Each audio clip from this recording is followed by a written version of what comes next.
নমস্কার, YouTube channel backpackers নোটবুকের আর একটা পর্বে আপনাদের সকলকে স্বাগত।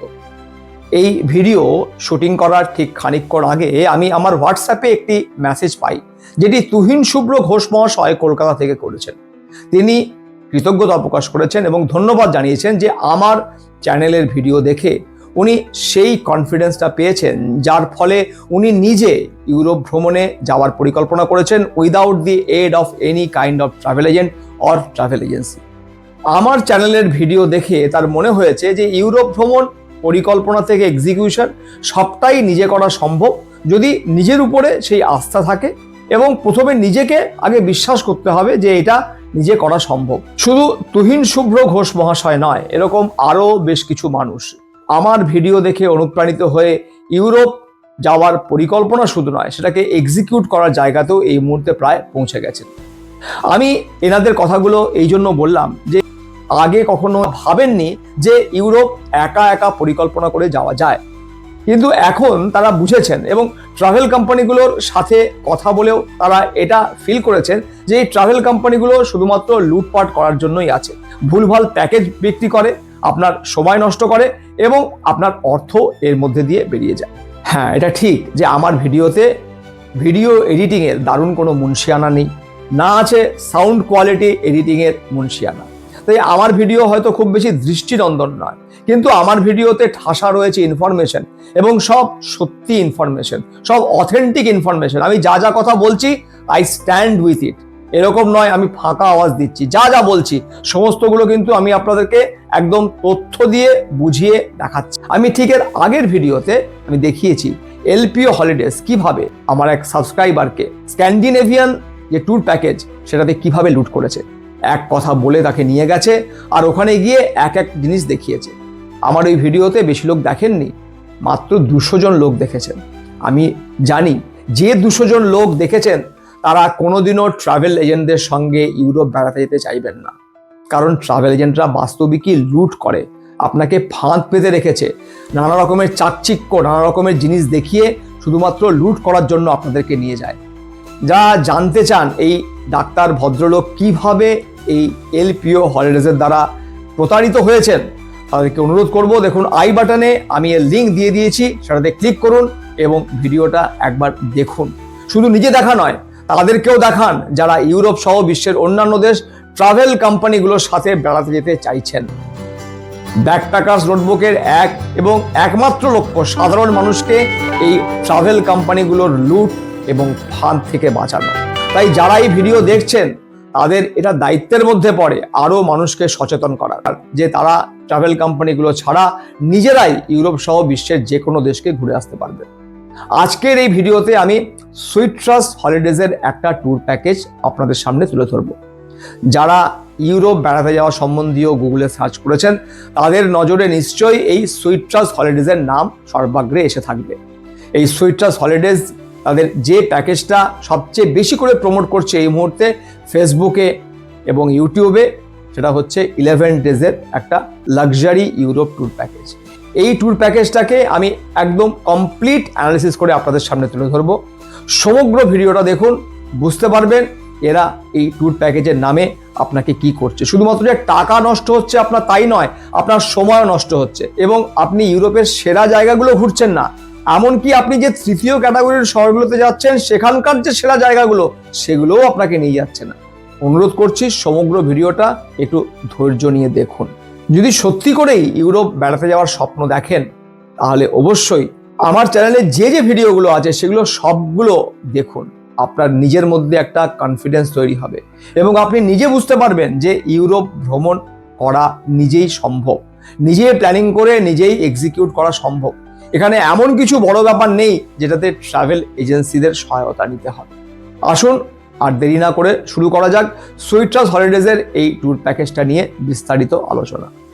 সুইট ট্রাস্ট হলিডেজের 11 ডেজের একটা ট্যুর প্যাকেজ, যেটা ওরা এই মুহূর্তে ফেসবুক এবং ইউটিউবে সবচেয়ে বেশি করে প্রচার করছে, যেটা ওরা নাম দিয়েছে লাক্সারি ইউরোপ। তার নিচে লিখছে France, Belgium, Netherlands, Germany, Switzerland, Italy, Austria, লিechtenstein, এই দেশগুলোকে ওরা কাভার করবে। অর্থাৎ 8টা দেশ কভার করবে, যার মধ্যে France, Netherlands, Germany, Switzerland, Italy. এই 4টে দেশের কথা আপনারা নিশ্চয়ই জানেন যে এগুলো ইউরোপের সেরা গন্তব্যের মধ্যে ধরা হয়। আসুন এই যে ট্যুর প্যাকেজটা সোয়েটার্স হলিডেজের, সেটাকে আমরা বিস্তারিতভাবে অ্যানালাইজ করি এবং আপনাদের সামনে সমগ্র বিষয়টা তুলে ধরি, যাতে করে আপনারা নিজেরা সিদ্ধান্ত নিতে পারেন যে এই ট্যুর প্যাকেজটা কতটা ভালো বা কতটা খারাপ। ওরা লিখছে মে 2, মানে 2 তারিখ মে মাসের 2025 ওরা এটাকে দিল্লি থেকে স্টার্ট করছে। ওরা ওমান এয়ার ব্যবহার করছে, ওমান এয়ার করে আপনাকে দিল্লি থেকে নিয়ে যাবে প্যারিস। আমি এয়ারলাইন্স নিয়ে কিছু বলছি না। প্যারিসে পৌঁছে আপনি ফার্স্ট দিনটা মানে এমন সময় পৌঁছাচ্ছেন নিশ্চয়ই বিকেলের দিকে, এবং আপনি রাতটা বিশ্রাম নিচ্ছেন যাতে করে পরের দিন থেকে আপনি ইউরোপ ট্যুর শুরু করতে পারেন। তার মানে যে ফার্স্ট ডে 1, এটা কিন্তু নামেই ডে 1, অর্থাৎ ট্যুর কিন্তু শুরু হচ্ছে আপনার দ্বিতীয় দিন থেকে। হোটেলে আপনি ব্রেকফাস্ট করছেন এবং প্যারিস সিটি ট্যুরে যাচ্ছেন। আপনাকে আইফেল টাওয়ার নিয়ে যাওয়া হচ্ছে 2nd লেভেল পর্যন্ত। 3rd লেভেল মানে টপ মোস্ট লেভেল আপনি যাচ্ছেন না। টপ মোস্ট লেভেল থেকে প্যারিসের সৌন্দর্য দেখার যে এক্সপিরিয়েন্স, সেটা কিন্তু সারা জীবনে মানুষ একবারই পেতে পারে, সেটা থেকে আপনি বঞ্চিত হচ্ছেন। এবং তারপরে আপনাকে সিন রিভার ক্রুজ করাচ্ছে এবং সিটি ট্যুর, মানে মনে হয় বাসে করে আপনাকে সিটি ট্যুর করাবে। Arc de Triomphe, Concorde Square, Champs Elysees, Trocadero, Louvre glass pyramid. ভালো করে লক্ষ্য করুন, লুভের গ্লাস পিরামিড মানে লুভের মিউজিয়ামের যে গ্লাস পিরামিড, সেটা লুভের মিউজিয়ামের বাইরে, যেখানে আপনারা লাইন দেবেন সেইখানে অবস্থিত। এর মধ্যে দিয়ে আপনাকে ঢুকে লুভের মিউজিয়ামে যেতে হয়, অর্থাৎ আপনি লুভের মিউজিয়ামের ভিতরে যাচ্ছেন না, মোনালিসার সামনে আপনি দাঁড়াচ্ছেন না। প্যারিস ভ্রমণ করছেন অথচ মোনালিসার হাসি সচক্ষে দেখার সুযোগ আপনি হারালেন। বেশ, পরের দিন আপনাকে নিয়ে যাচ্ছে প্যারিস থেকে বেলজিয়াম এবং তারপরে নেদারল্যান্ডসের হেগে। ব্যাপারটা ভাবুন একবার, প্যারিস থেকে বেলজিয়ামের যে ব্রাসেলসে আপনাকে নিয়ে যাবে, সেটা দূরত্ব 375 কিলোমিটার। মানে মোটামুটি ভাবে যদি আপনি ট্রেনে না যান, খুব সম্ভবত ওরা বাসে করে নিয়ে যাবে, সেক্ষেত্রে 5 থেকে 5.5 ঘন্টা লাগবে। এবং ব্রাসেলস ঘুরিয়ে আপনাকে নেদারল্যান্ডসের হেগ নিয়ে যাবে, যেটা ব্রাসেলস থেকে প্রায় 175 কিলোমিটার। মানে সেখানেও আপনার প্রায় 3 ঘন্টা আপনাকে বাস ট্রাভেল করতে হবে। তার মানে এই ডে 3টা কতটা হেকটিক সেটা আলাদা করে বলার কিছু নেই। এবার আপনাকে ব্রাসেলসে কি ঘোরাবে না, গ্র্যান্ড প্লেস।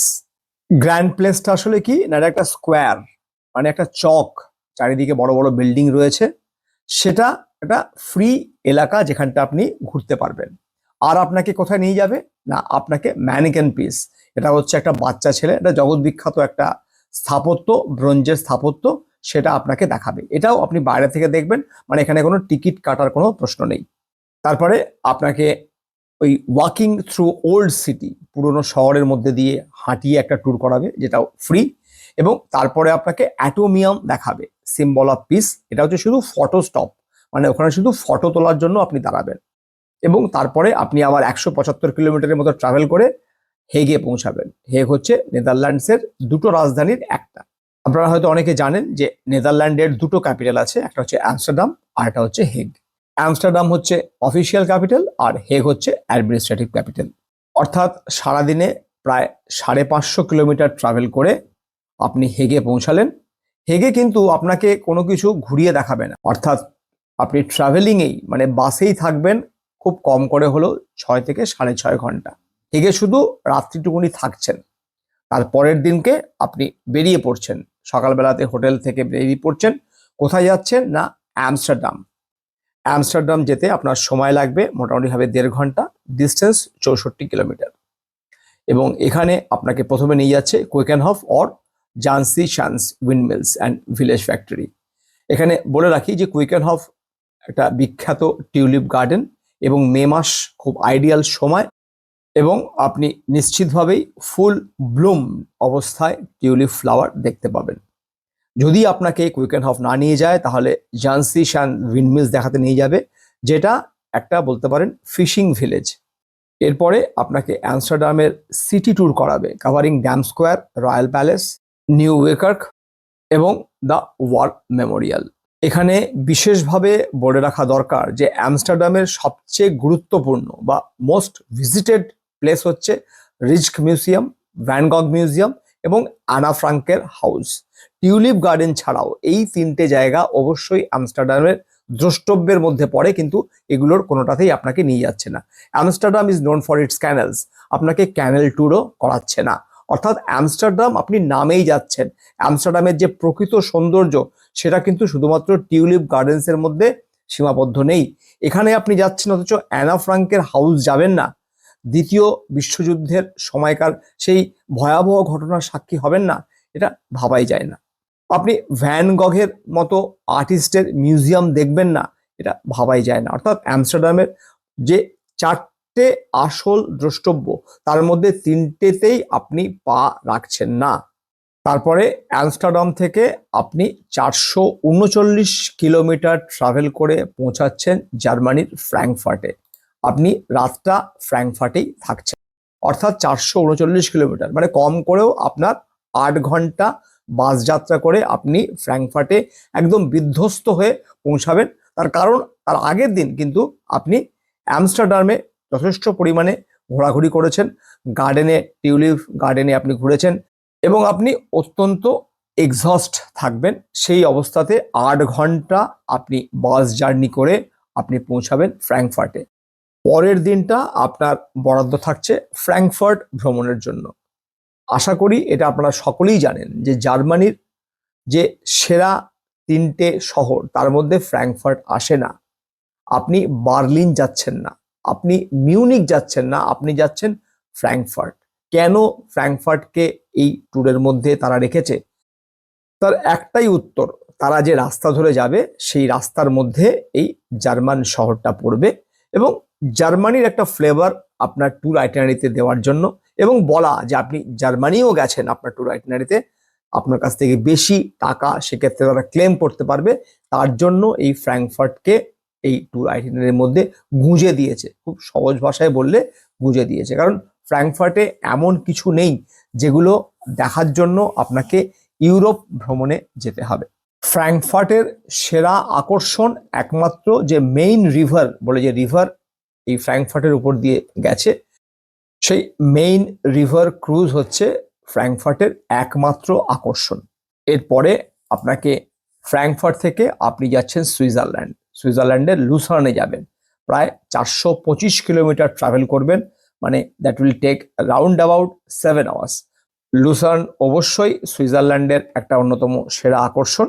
লুসার্ন আপনাকে সিটি ট্যুর করাচ্ছে, যেগুলো যেগুলো থাকার কথা সেগুলো সব থাকছে, এবং আপনাকে মাউন্ট টিটলিস নিয়ে যাবে। এখানে ভালো করে একটা বিষয় বুঝে রাখুন, মাউন্ট টিটলিসের থেকে Jungfrau is much much much better, Jungfrau is much costlier, এবং সেই জন্য সমস্ত ট্যুর কোম্পানিগুলো এই জুংফ্রাউকে বর্জন করে তারা এই লুসার্ন এবং লুসার্ন থেকে এঙ্গেলবার্গ হয়ে আপনাকে মাউন্ট টিটলিস নিয়ে যায়।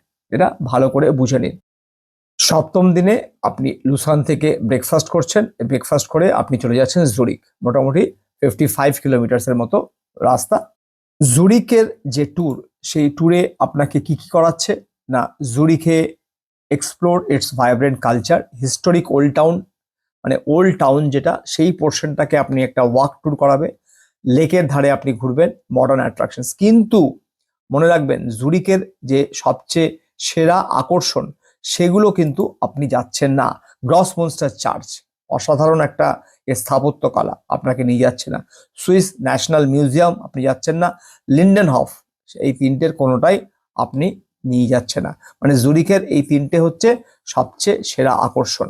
আপনি ওই ওল্ড টাউনটা আপনি এক্সপ্লোর করবেন এবং লিম্মাত নদীর ধার দিয়ে, লিম্মাত নদীতে কিন্তু আপনাকে কোনো ক্রুজ করাবে না, ক্রুজ দ্য লিম্মাত রিভার, এটাও একটা অভিজ্ঞতা, কিন্তু সেটা থাকছে না। লিম্মাত নদীর উপর দিয়ে আপনি ক্রুজ করছেন না, আপনি শুধু হেঁটে যাচ্ছেন। এবং আপনাকে ওয়েটেলবার্গ, আরেকটা জুরিখের আকর্ষণ, ওয়েটেলবার্গ পর্যন্ত কেবল কারে করে যাওয়া, সেখানেও আপনাকে নিয়ে যাচ্ছে না। এটা যদি রাখতো সেক্ষেত্রেও জুরিক ভ্রমণটা কিছুটা হলেও একটা মাত্রা পেত। এবং এই জুরিক ট্যুর একটা আধা খ্যাপছা করে দিয়ে আপনাকে এখান থেকে 109 কিলোমিটার দূরে আপনাকে লিশেনস্টিন নিয়ে যাচ্ছে। লিশেনস্টিন কেন নিয়ে যাচ্ছে এটাকে কেন তারা ট্যুর প্যাকেজের মধ্যে রেখেছে বোঝা সত্যি একটা অসাধ্য ব্যাপার। কোনোভাবেই লিশেনস্টেইন ইউরোপের সেরা দ্রষ্টব্যের মধ্যে পড়ে না। প্রথম 20টা স্থানের মধ্যেও এই লিশেনস্টেইনকে রাখা যায় না। এর মধ্যে দিয়ে আপনার শুধু পয়সা নষ্ট হচ্ছে, সময় নষ্ট হচ্ছে। এই বিষয়গুলো কিন্তু অত্যন্ত গুরুত্বপূর্ণ। তারপরে লিশেনস্টেইন ঘুরিয়ে আপনাকে 170 কিলোমিটার দূরে আপনাকে ইন্সব্রুকে নিয়ে গিয়ে রাখছে। ইন্সব্রুকও কোনোভাবেই ইউরোপের সেরা 20টা দ্রষ্টব্যের মধ্যে পড়ে না, কিন্তু এরা এটাকে তাদের ট্যুর আইটিনারিতে রেখেছে এবং আপনি সেখানে গিয়ে রাত্রেটা থাকছেন, 7th নাইটটা আপনি গিয়ে থাকছেন। 8ম দিনে সকালে আপনি ব্রেকফাস্ট করছেন ওই হোটেলে এবং ইন্সব্রুক সিটি ট্যুর করছেন।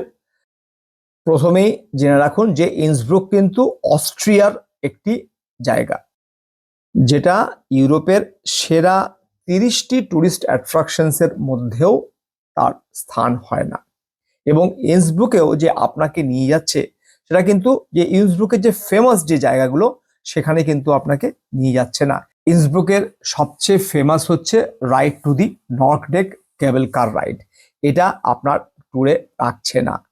ইন্সব্রুকের একটা ঝটিকা সফর করে আপনাকে ইন্সব্রুক থেকে নিয়ে চলে যাচ্ছে পাদুয়া। পাদুয়ার ডিস্টেন্স হচ্ছে প্রায় 320 কিলোমিটার, মানে প্রায় আপনি 5 ঘন্টা বাসে করে ট্রাভেল করে আপনি পাদুয়া পৌঁছাবেন। তখন মোটামুটি হবে সন্ধে পেরিয়ে রাত হতে চলেছে। এবং পাদুয়া থেকে কিন্তু ভেনিসের দূরত্ব প্রায় 35 কিলোমিটার, মানে আপনাকে ভেনিসে রাখছে না সেদিনটা। 8ম দিনটা আপনাকে রাখছে হচ্ছে পাদুয়াতে। পরের দিনকে কি করছেন আপনি? Breakfast at the hotel, check out and proceed towards Venice. আপনি ভেনিসের অভিমুখে যাচ্ছেন, ভেনিসে ক্রুজ করছেন, and adventurous cruise through Mediterranean Sea. এটা কিন্তু গন্ডোলা রাইড নয়। এবং তারপরে proceed to island walking tour through Doge's Palace, Saint Mark Square, San Marco basilica, bridges of sighs and etcetera. মানে ভেনিসে আপনি হেঁটে হেঁটে ঘুরবেন। ভেনিস ঘুরে আপনাকে 120 কিলোমিটার দূরের একটা শহর ভেরোনা নিয়ে যাবে। মানে পাদুয়া থেকে আপনি প্রায় 40-45 মিনিট ট্রাভেল করে ভেনিস পৌঁছাবেন। ভেনিস আপনাকে 3-4 ঘন্টা আপনাকে সময় দেবে, বলতে গেলে একেবারে তাড়িয়ে নিয়ে যাবে। এবং ভেনিস ঘুরে আপনি চলে যাবেন 120 কিলোমিটার দূরের ভেরোনা শহরে। 120 কিলোমিটার যেতে মোটামুটিভাবে আপনার সময় লাগবে প্রায় 2.5 ঘন্টা থেকে 3 ঘন্টা। এবং তারপরে ভেরোনা সিটিতে গিয়েও আপনি আবার ঘুরবেন। ওখানে রোমিও জুলিয়েট অ্যারিনা বলে একটা জায়গা আছে, সেটা আপনাকে ঘুরিয়ে আবার ওখান থেকে আপনাকে নিয়ে যাবে মিলান। ভেরোনা থেকে মিলানের দূরত্ব প্রায় 168 কিলোমিটার। এটা যেতেও আপনাকে খুব কম করে হলেও 3 ঘন্টা সময় লাগবে। তার মানে একই দিনে আপনি প্রথমে পাদুয়া থেকে 34 কিলোমিটার দূরের ভেনিস যাচ্ছেন, ভেনিস থেকে 121 কিলোমিটার দূরের ভেরোনা যাচ্ছেন, আবার ভেরোনা থেকে 168 কিলোমিটার দূরের আপনি মিলান যাচ্ছেন। মানে একই দিনে আপনি ভেনিস, ভেরোনা দুটো জায়গা ঘুরে ফেলছেন। তার মানে কি ধরনের ট্যুর এটা হতে চলেছে আশা করি এটা আলাদা করে বলার অপেক্ষা রাখে না। রাত্রেবেলাতে একদম ক্লান্ত এবং বিধ্বস্ত হয়ে গিয়ে আপনি মিলানে পৌঁছাবেন, মিলানে রাতটা কাটাবেন। পরের দিনকে ব্রেকফাস্ট করবেন মিলানের ওই হোটেলে, একদম লাগেজ নিয়ে বেরিয়ে পড়বেন এবং লাগেজ নিয়েই আপনি Milan cathedral, Sforzesco castle, Emanuele Galleria করে সিটি ট্যুর করবেন এবং লাস্ট মিনিট শপিংও করবেন। তারপরে গিয়ে আপনি ফ্লাইট ধরার জন্য মিলান এয়ারপোর্টে চলে যাবেন। তাহলে মিলানের আপনি কি দেখছেন? মিলানের দেখছেন আপনি মিলান ক্যাথেড্রাল, বাইরে থেকে ঘুরবেন, আর ফোরেস্কো ক্যাসেল, আর ইমানুয়েল ভেত্তরির গ্যালারি। আপনারা সকলেই জানেন যে মিলানের দুটো সেরা আকর্ষণের একটা যদি হয় ডুওমো মানে মিলান ক্যাথেড্রাল, তাহলে দ্বিতীয়টা অবশ্যই last supper painting, Leonardo da ভিঞ্চির অমর সৃষ্টি।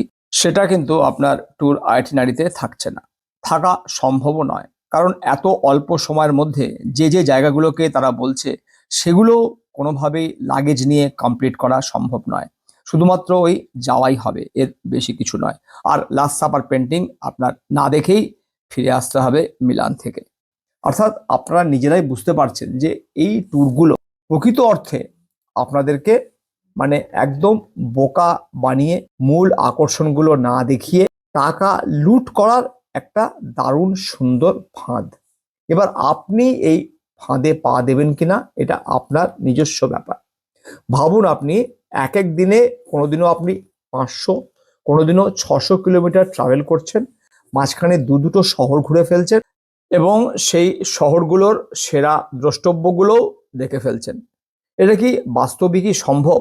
নিজেদের বোধ এবং বুদ্ধি দিয়ে ভাবুন, তাহলেই সবটা নিজেরাই অনুধাবন করতে পারবেন। এই ট্যুরে আপনি মিলান হয়ে মাস্কাট, মাস্কাট থেকে দিল্লি, অর্থাৎ 11th ডে এবং 1st ডে, এই দুটো দিন আপনি ট্রাভেলিংয়েই কাটিয়ে ফেলছেন। আশা করি আজকের এই ভিডিও যারা দেখলেন সবটা মনোযোগ দিয়ে, তারা বুঝতে পারছেন যে সুইট্রাস হলিডেজ আদপে আপনাদেরকে কি বিক্রি করতে চাইছে, এই প্যাকেজটার কত কস্ট। তার থেকেও বড় কথা হচ্ছে আপনি ইউরোপের সেরা দ্রষ্টব্যগুলো না দেখেই ফিরে আসছেন, যেগুলো সবচেয়ে ইউরোপের হট ডেস্টিনেশন, মানে মোস্ট পপুলার ডেস্টিনেশন, সেগুলো তো দেখছেনই না, সে সকল শহরে তো যাচ্ছেনই না। আবার যে যে শহরগুলোতে যাচ্ছেন সেগুলোর সেরা দ্রষ্টব্যগুলোও আপনি দেখা থেকে বঞ্চিত হচ্ছেন। ভাবুন একবার, আপনি প্যারিস যাচ্ছেন অথচ মোনালিসার পেন্টিং এর সামনে আপনি দাঁড়াচ্ছেন না, তাহলে কিরকম প্যারিস ট্যুর আপনি করলেন? সমগ্র ভিডিওটা দেখার পরেও যদি আপনি সুইট্রাস হলিডেজের কাছ থেকে এই প্যাকেজটা কিনতে চান, তাহলে তার দায়িত্ব আপনার। জেনে বুঝে যদি আপনি গর্তে ঝাঁপ দিতে চান, সে দায়িত্ব আপনার।